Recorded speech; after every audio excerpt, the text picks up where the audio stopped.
Orang yang jujur ini tidak akan pernah rugi. Dan orang yang curang, bagaimanapun hebat harta yang dapatnya, tidak akan memberikan kesenangan padanya. Yakin dan percayalah, tak akan memberikan kesenangan pada seorang yang curang itu. Tidak akan pernah senang dia. Yang jujur, walau dia miskin, dia dalam keridhaan Allah Subhanahu wa ta'ala.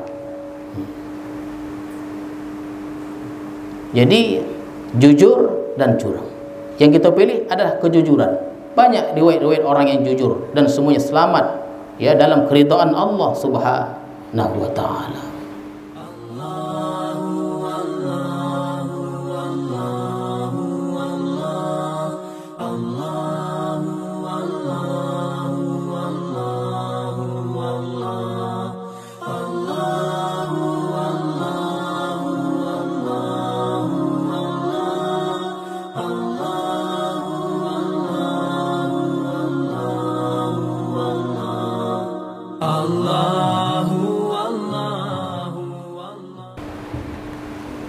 Al-Fatihah.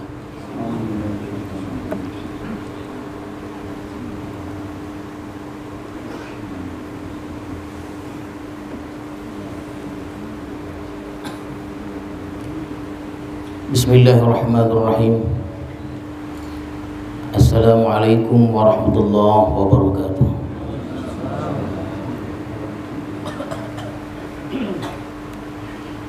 Alhamdulillahirabbil alamin. Wassalatu wassalamu ala asyrafil anbiya'il mursalin wa ala alihi wa sahbihi ajma'in, amma ba'du.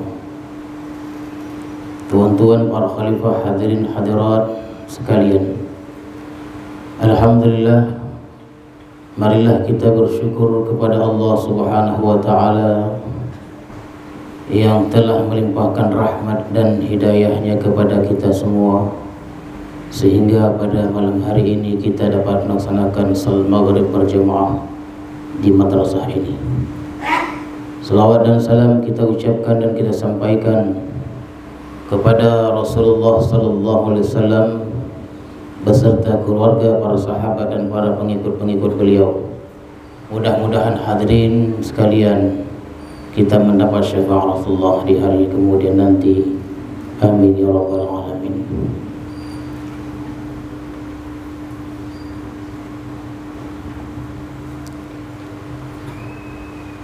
Allah Subhanahu wa ta'ala berfirman dalam surah Ali Imran ayat yang ke-161, sambungan dari ayat yang sebelumnya. Firman Allah, Bismillahirrahmanirrahim, wa ma kana linabiyyin ay yaghul wa man yaghlul ya'ti bima ghalla yawmal qiyamah summa tuwaffa kullu nafsin ma kasabat wa hum la yuzlamun. Tidak ada seorang nabi pun yang berlaku curang, dan barang siapa yang berbuat atau berlaku curang, maka dia akan membawa barang yang dicurangi itu yaumul qiyamah, pada hari kemudian, hari kiamat. Summa tuwaffa, kemudian dibayar secara penuh, kullu nafsin, tiap-tiap jiwa, ma kasabat, apa yang telah mereka usahakan, wa hum la yuzlamun, dan mereka tidak dianiaya sedikit. Itulah hadirin dan hadir sekalian, lebih kurang terjemahan dari ayat yang ke-161 ini. Dan ayat ini masih menyinggung sedikit tentang perang Uhud. Begitu panjangnya ayat yang berkaitan dengan perang Uhud ini. Namun demikian, dalam ayat ini ada disebut yaghulla. Wa ma kana linabiyyin ay yaghulla. Yaghul ini asal katanya ghalla. Yaghullu ghallan, artinya curang. Kemudian kalimat ini dipakai kepada orang yang mendapatkan harta rampasan perang yang disembunyikannya sebelum diserahkannya kepada pimpinan perang. Itu namanya yaghul, curang, khianat. Jadi harta rampasan perang itu kalau didapat diserahkan dulu kepada panglimanya, kemudian baru dibagi-bagikan dengan cara-cara tertentu. Akan tetapi kalau ada askar atau pasukan itu menyembunyikan harta rampasan perang itu tanpa diberitahu kepada panglima perang, disorokkannya, disembunyikannya, itu namanya yaghul, curang. Dan Allah katakan di sini tidak ada nabi ini, nabi manapun yang berlaku curang. Nah, ini penegasan ayat ini, memastikan bahwa tidak ada seorang nabi pun yang berlaku curang, bahkan mustahil. Itu jauh 3000 sebelum Rasulullah, di zaman Nabi Musa alaihissalam, ketika terjadi satu peperangan di bawah kepemimpinan Nabi Musa alaihissalam, dan dalam perang tersebut Nabi Musa berjaya atau berhasil memenangkan peperangan itu, perang itu. Kemudian hadirin sekalian, ada beberapa barang yang disembunyikan oleh pasukannya, tidak diserahkan kepada Nabi Musa alaihissalam. Maka Nabi Musa bertanya kepada pasukannya, mana barang-barang itu? Tidak satu pun yang menjawab. Mereka sembunyikan di mana? Di ikat pinggang mereka itu, disembunyikan di situ. Maka oleh Nabi Musa alaihissalam, ini di zaman Bani Israel, disebutlah satu persatu barang tadi, meluncik-luncik barang tadi. Itu dia. Itu riwayat demikian. Keluar aja barang itu. Itu di antara kemukjizatan Nabi Musa alaihissalam. Hadirin dan hadirat sekalian, kemudian setelah peperangan Badar itu, pada waktu itu umat Islam menang dalam perang yang maha dahsyat itu. Ketika dikumpulkan harta rampasan perang itu, ada satu barang yang tidak ada, namanya khatifah. Dalam bahasa Arab, khatifah. Khatifah itu dia selendang dari wool berwarna merah yang biasanya diikatkan di kepala pada waktu musim dingin. Itu Arab itu, kalau musim dingin sojuk betul. Kita di Islam yang tonang-tonang aja, sojuk itu khatifah. Sehingga di antara pasukan itu berkata sama mereka, ini mungkin disimpan Rasulullah. Tidak adalah buruk sangka mereka kepada Rasulullah, tidak ada. Bercakap saja, ini mungkin disimpan Rasulullah. Maka turun ayat yang kita bacakan tadi itu.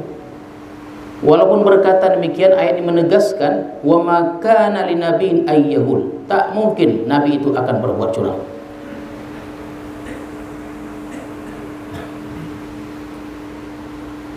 Dan kalau Nabi mengambil, ada haknya.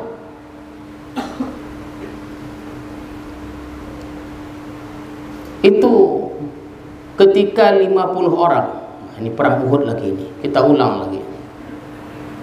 Ketika 50 orang, para pemanah yang ditempatkan Rasulullah di atas bukit, melihat orang-orang kafir Quraisy di bawah pimpin Khalid bin Walid berlarian, dipanah mereka di atas, sonang di atas panah, berlarian semuanya. Sehingga orang-orang kafir Quraisy melarikan diri dan meninggalkan barang-barang yang mereka bawa. Begitu mereka melihat orang kafir itu meninggalkan barang-barang itu, mereka pun turun. Kenapa mereka turun? Yang pada akhirnya itulah salah satu faktor kekalahan Islam pada saat itu, menyakitkan. Gara-gara barang, harta rampasan. Mereka takut barang itu ketika dibagikan nanti tidak kebagian. Takut mereka. Turunlah ayat ini.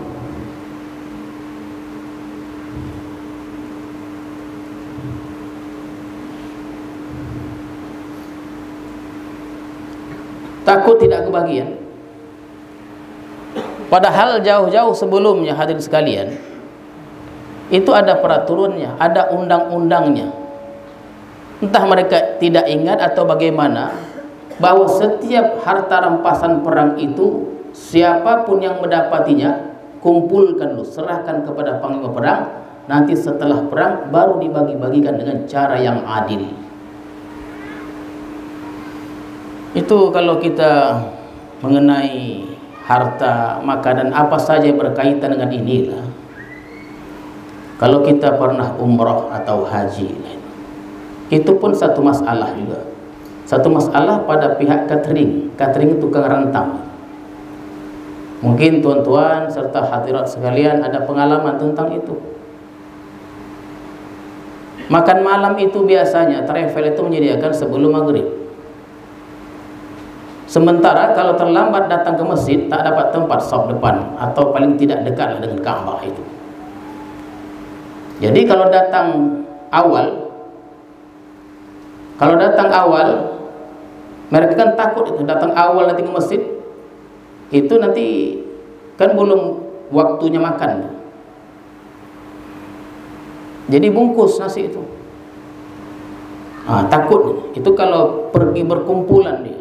Satu travel 30 orang, 40 orang. Masalah terkadang pada makanan itu, tuh sore itu. Ini kalau tak dibungkus tak dapat nanti. Sebab kalau pulang maghrib, ini dia. Ini yang terjadi, banyak terjadi di kalangan jemaah-jemaah haji dan umrah ini. Kalau pulang nanti maghrib, nasi habis. Jadi untuk mengantisipasinya bungkus, masuk dalam rantang, simpan kamar, habis maghrib tonah. Masalahnya jatah itu belum habis. Seharusnya porsi untuk satu orang, bantai 2. Ini penuturan pihak travel. Macam mana cara menanganinya? Jadi kita pergi umrah itu, kita pergi haji itu, macam mana kita boleh menahan diri itu? Sebab kita di tempat, di tanah yang penuh berkah. Terkadang sering atau kerap terjadi hal yang demikian.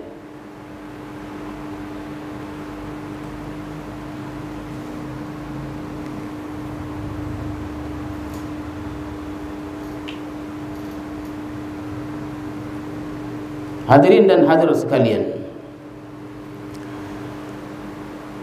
wa may yaghul, kata Allah, barang siapa yang curang. Kecurangan ini dalam bentuk apa saja. Walaupun ayat yaghul ini berkaitan dengan harta rampasan perang, tapi kecurangan itu terjadi di setiap lini dalam kehidupan kita, bahkan dalam sebuah masyarakat.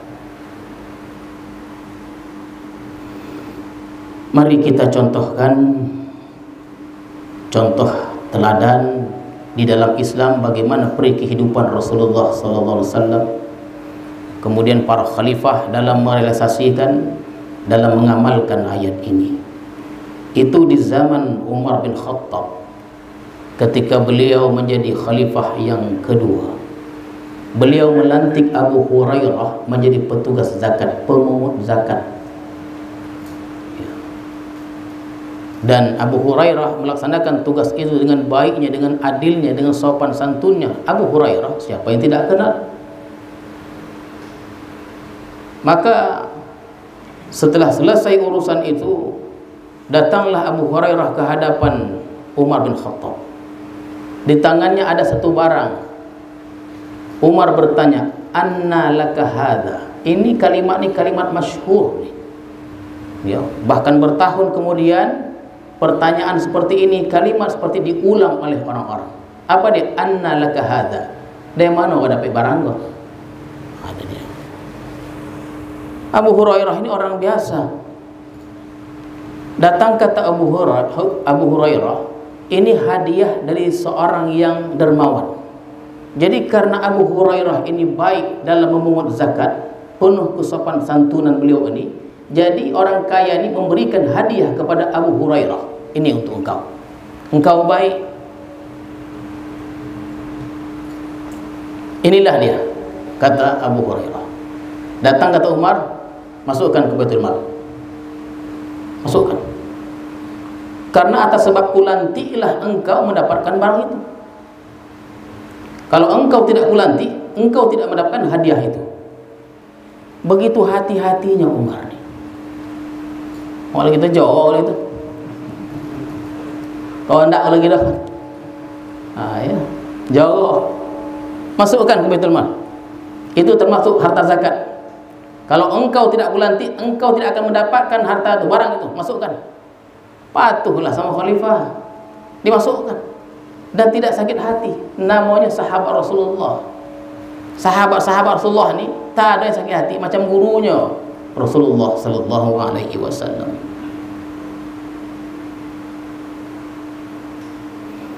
Itu khalifah yang kelima, namanya Umar bin Abdul Aziz, keturunan Umar bin Khattab. Sebelum beliau itu dilantik dalam umur 30-an lebih sedikit, muda lagi. Bahkan beliau tidak mau jadi khalifah waktu itu, dicopot dari Madinah. Umar bin Abdul Aziz sebelum dilantik ditanyanya istrinya, mau miskin atau kaya? Kalau engkau mau miskin, tetap bersamaku. Maksudnya apa? Sebaik Umar bin Abdul Aziz dilantik menjadi khalifah yang kelima, begitu kata riwayat, maka miskinlah dia, kaya jiwanya. Umar bin Abdul Aziz ini seorang bangsawan, keturunan kaya, tapi ketika dilantik menjadi khalifah, menjadi miskin. Semua hartanya disumbangkannya, masukkan ke Baitul Mal. Jadi pemimpin dilantik jadi miskin. Terbalik dikenai kok. Dilantik kaya. Begitu. Apa jawaban istrinya? Aku ingin miskin. Fatimah, aku tetap ingin bersamamu, wahai Tuhan. Biar aku miskin, tapi jiwa itu kaya.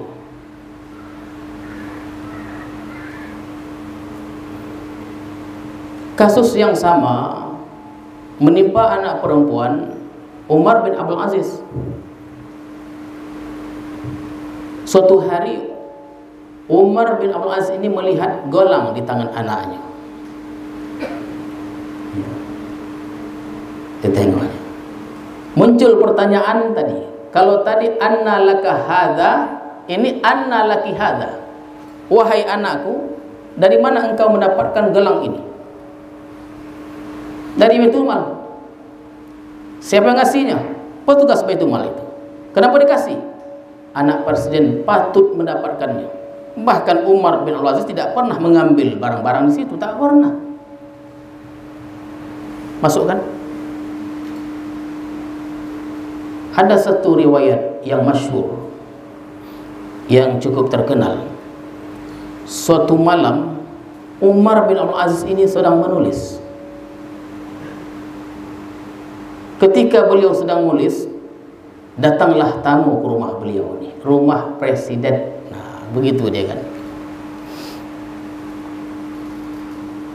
Datang, ditanya Umar,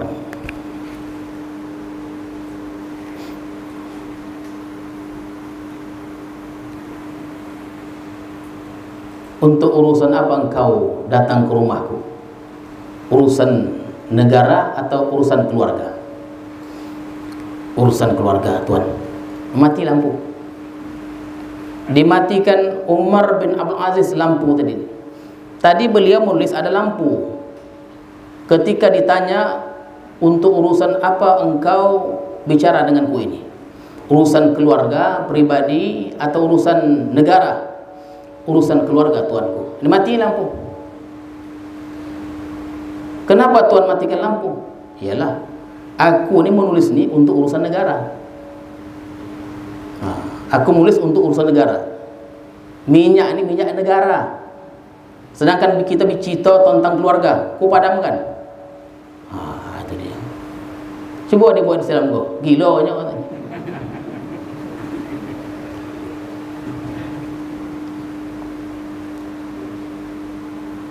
Itu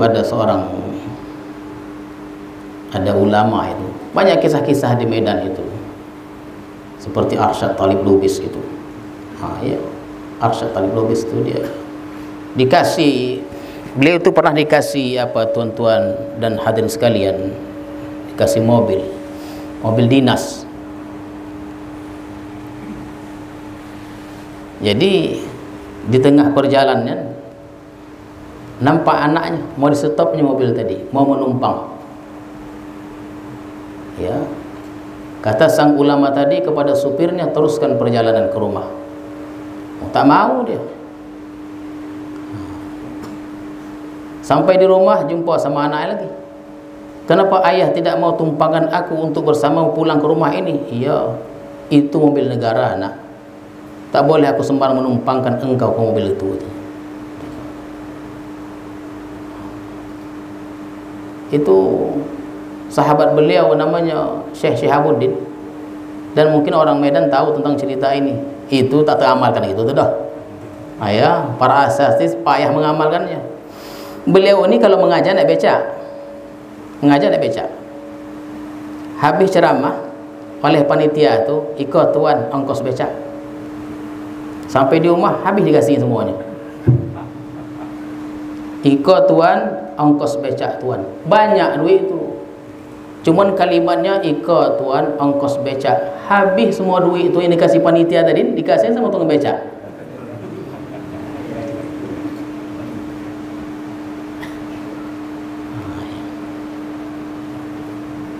Bisa kita begitu.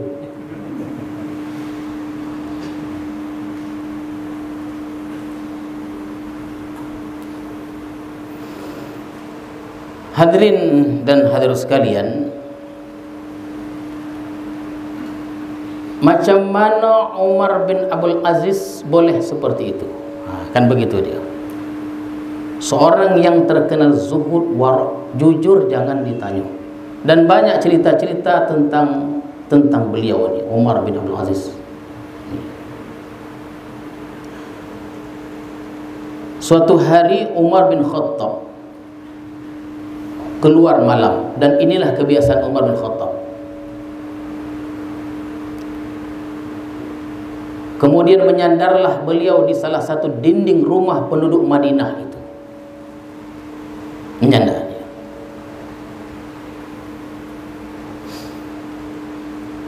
Tanpa tidak sengaja beliau mendengar percakapan antara anak dan ibunya di dalam rumah itu. Beliau sandarkan badannya di dinding tu. Ada pembicaraan tengah malam tu antara anak dan ibunya. Mereka adalah berjualan susu. Datang kata si ibu, wahai anakku, campurkan aja susu tu dengan air supaya banyak. Jangan, katanya. Datang kata ibunya, orang kan tidak tahu, betul ibuku. Walaupun orang tidak tahu, tapi Allah Maha tahu. Kata anak perempuan tadi, namanya Ummu Amarah. Umar pun bin Khattab tercongang dia. Pulang dia, dikumpulkan anaknya, maka dikawinkannya lah salah satu anaknya yang bernama Asim kepada perempuan tadi. Itulah lahir keturunan yang maha hebat, Umar bin Abdul Aziz. Jadi hadirin dan hadirat sekalian, kalau kita ini ingin mempunyai generasi yang baik seperti itu, dari diri kita juga sebetulnya. Yang kita makan, yang kita minum, perkataan kita, perbuatan kita, itu mesti kita latih. Itu ibarat seorang raja ingin mengetes masyarakatnya. Itu dia. Kisah raja dan sesendok madu. Itu kisah itu dikisahkan kembali oleh Quraisy Shihab. Quraisy Shihab itu ada bukunya kocik namanya Lentera Hati. Elok dibaca tu, bahasanya pun sadap untuk semua kalangan bisa membacanya. Lentera Hati, kisah raja dan sesendok madu. Si raja ingin mengetes, mencoba macam mana kelakuan masyarakatnya. Maka diperintahkan raja itulah kepada masyarakatnya untuk membawa setiap orang, setiap individu satu sendok madu dituangkan ke tempat yang sudah ditentukan oleh raja tengah malam di atas bukit di tengah kota itu. Jadi artinya setiap masyarakat, individu di masyarakat itu membawa sesendok madu, diletakkan atau dituangkan di bejana yang sudah disediakan oleh raja di atas bukit di tengah kota. Bila malam hari. Kenapa malam hari? Tak ada lampu, tak nampak.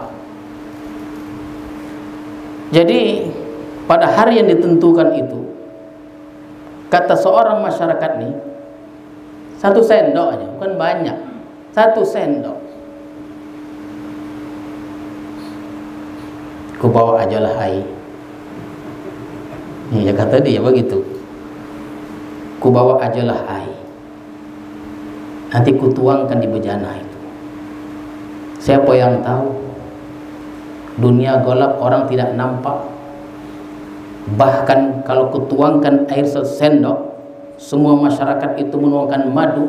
Apalah artinya satu sendok air dengan beribu madu? Tak ada kesannya. Tak ada kesannya. Satu sendok air dicampurkan dengan 1000 sudu yang isinya madu. Tak ada artinya. Kata dia begitu. Upanya semua masyarakat begitu upanya.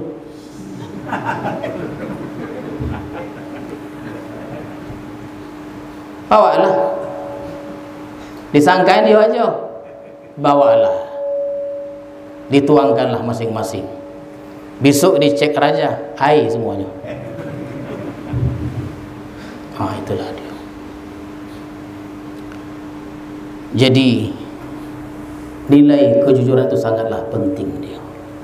Ya, sangat penting. Orang yang jujur ini tidak akan pernah rugi. Dan orang yang curang, bagaimanapun hebat harta yang dapatnya, tidak akan memberikan kesenangan padanya. Yakin dan percayalah. Tak akan memberikan kesenangan pada seorang yang curang itu. Tidak akan pernah senang dia. Yang jujur, walau dia miskin, dia dalam keridhaan Allah Subhanahu wa ta'ala. Jadi jujur dan curang, yang kita pilih adalah kejujuran. Banyak riwayat-riwayat orang yang jujur dan semuanya selamat ya dalam keridhaan Allah Subhanahu wa ta'ala.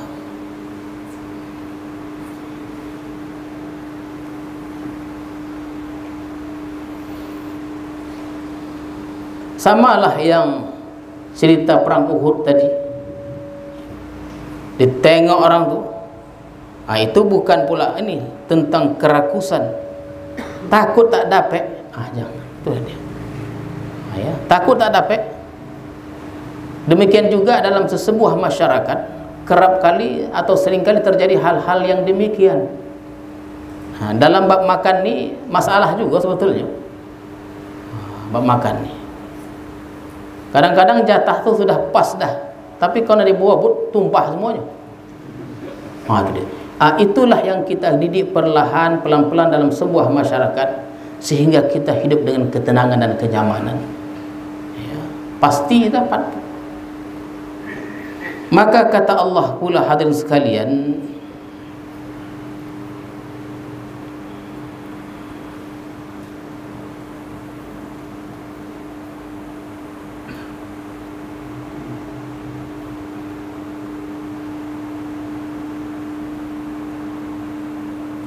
afaman ittaba'a ridwanallah kaman ba'a bi sakhatin minallah wa ma'wahu jahannam wa bi'sal masir.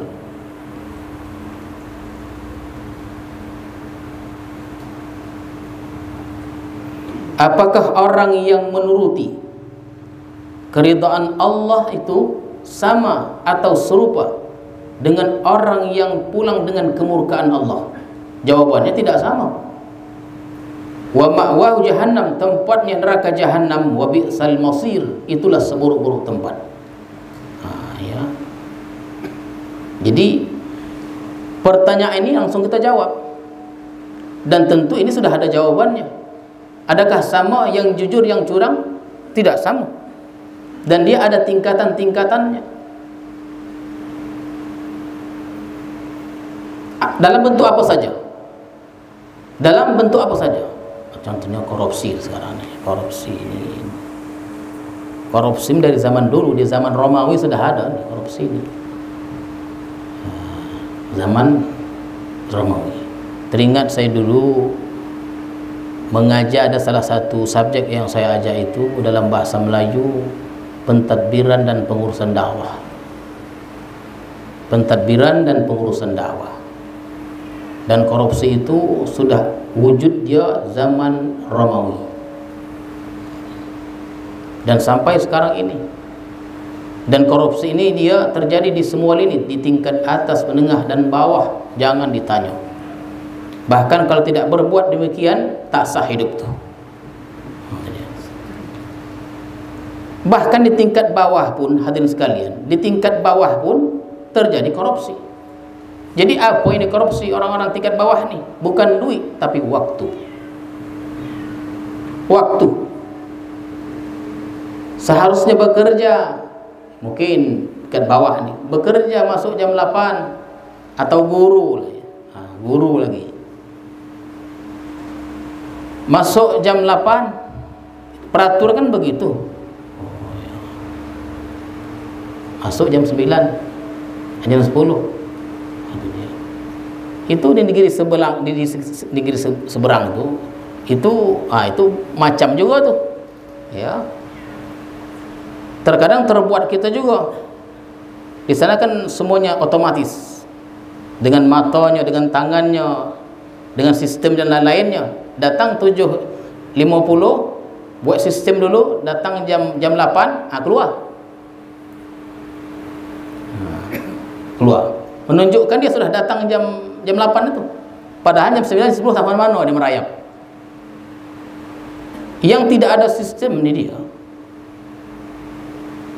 Peraturan jam 8 masuk jam 9, itu dah korupsi waktu. Jadi itulah antara maksud ayat sebelumnya itu, wa may yaghlul ya'ti bima ghalla yaumal qiyamah. Jadi orang yang berbuat demikian ini, kata Allah Subhanahu wa taala, mereka akan datang dengan membawa apa yang dicurang itu, dipertanggungjawabkan di hadapan Allah Subhanahu wa taala, yang harta, ya waktu dan lain-lainnya.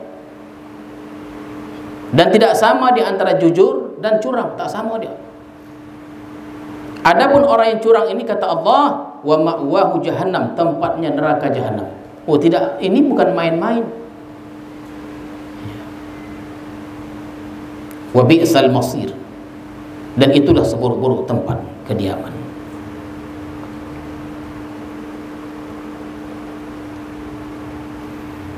Hum darajatun indallah. Mereka itu darjat, beberapa darjat.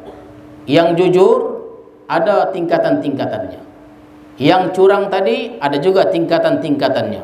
Di mana? Indallah, pada sisi Allah. Jadi orang jujur nih banyak macamnya. Banyak macamnya.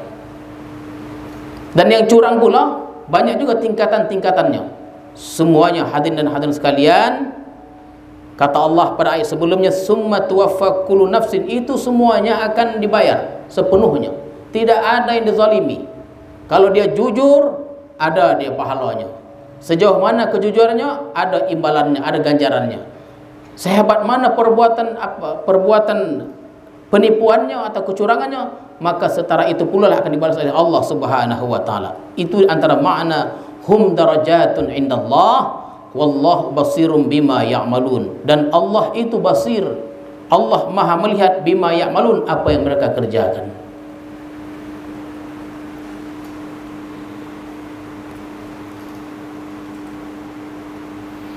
Laqad manna Allah 'alal mu'minin, dan sesungguhnya Allah telah berkenan atas orang-orang beriman, idz ba'atsa fihim rasula min anfusihim, ketika Allah bangkitkan dari kalangan mereka itu seorang rasul, min anfusihim, dari kalangan mereka, dari diri mereka sendiri, saudara lah maksudnya.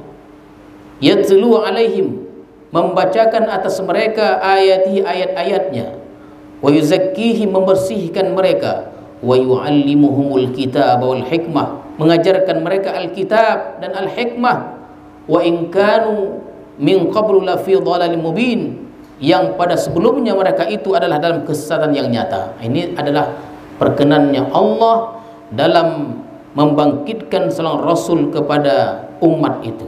Jadi hadirin dan hadirat sekalian, Rasulullah sallallahu alaihi wasallam dibangkitkan Allah, diutus oleh Allah dari kalangan mereka sendiri. Bahkan semua Rasul dari zaman Nabi Nuh hingga zaman Nabi Muhammad SAW, itu Rasul itu dari kalangan mereka sendiri yang mereka cukup kenal. Yang cukup kenal. Rasulullah dikenal dengan al-aminnya, kejujurannya. Tapi ketika Rasulullah membawa mereka untuk mengakui kebenaran, dituduh Rasulullah seorang penipu, yang curang, penyihir, ingin mengambil kekuasaan dan lain-lainnya. Bertukar ya, terbalik 100%. Dulu mereka sayang pada Rasulullah, sekarang membenci 100%. Kenapa? Karena Rasulullah membawa kepada kebenaran. Rasulan min anfusihim, seorang Rasul yang datang dari kalangan mereka sendiri. Apa yang dibuat Rasulullah? Yatlu alaihim, membacakan atas mereka ayat-ayat. Inilah ya, Al-Quran Karim dibaca oleh Rasulullah sallallahu alaihi wasallam, diajarkan kepada mereka.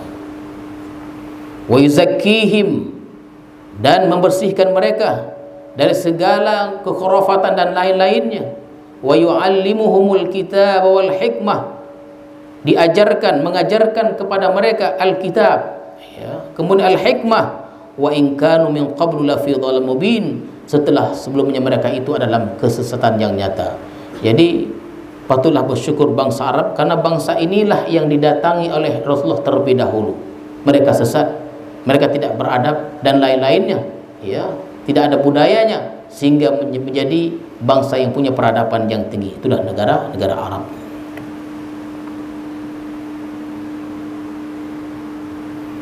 Awalamma asabatkum musibah, apakah ketika kamu mendapatkan musibah malapetaka, kata Allah, qad asabtum mislaiha, dan engkau telah menang 2 kali. Qultum, engkau berkata, anna hadha, dari mana ini? Qul huwa min indi anfusikum, katakanlah itu adalah dari dirimu sendiri. Jadi maksud ayat ini hadirin sekalian, ketika kaum muslimin ditimpa malapetaka atau musibah, yaitu kekalahan dalam perang Uhud, sebenarnya tidak kalah pun ya. Walaupun dalam riwayat itu 70 orang kaum muslimin menjadi syuhada waktu itu, tapi ingat, dalam perang Uhud itu 30 orang mati di tangan Hamzah bin Abdul Muttalib. 30 orang mati di tangan Hamzah bin Abdul Muttalib, dan 18 orang lainnya mati dengan yang lainnya. Jadi berapa? Tidaklah sampai 70 orang. Jadi tidak boleh dikatakan bahwa kaum muslimin itu kalah 100%, tidak. 30 orang hadirin sekalian di tangan Hamzah itu mati. Begitu hebatnya Hamzah bin Al-Muttalib itu. Kata Allah, qad asabtum mislaiha, engkau telah menang 2 kali. Di mana dimenangnya? Waktu perang Badar menang 2 kali. Yang pertama menewaskan 70 orang. 70 orang yang mati ini dari kaum kafir Quraisy. Dari orang Islam 12 orang. Kemudian 70 orang ditawan. Kan menang 2 kali dia. Jadi tidak seberapa sebenarnya ini. Anna hadza, dari mana ini? Kata Allah, qul huwa min indillah, kekalahan itu yang kamu derita dari dirimu sendiri. Makanya hati-hati ya, kecurangan itu akan mengakibatkan kekalahan itu. Kata Allah menutup ayat ini, innallaha ala kulli syai'in qadir, sesungguhnya Allah Maha Kuasa atas segala sesuatu.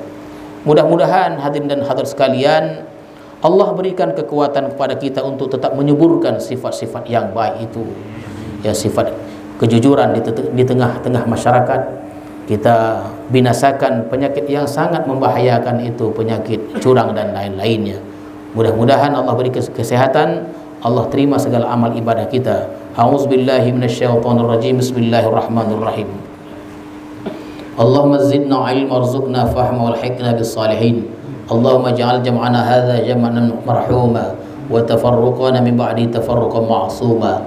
Wa sallallahu ala sayyidina Muhammadin wa ala alihi wa sahbihi ajma'in. Subhana rabbika rabbil izzati amma yasifun wa salamun alal mursalin walhamdulillahi rabbil alamin. Assalamualaikum warahmatullahi wabarakatuh.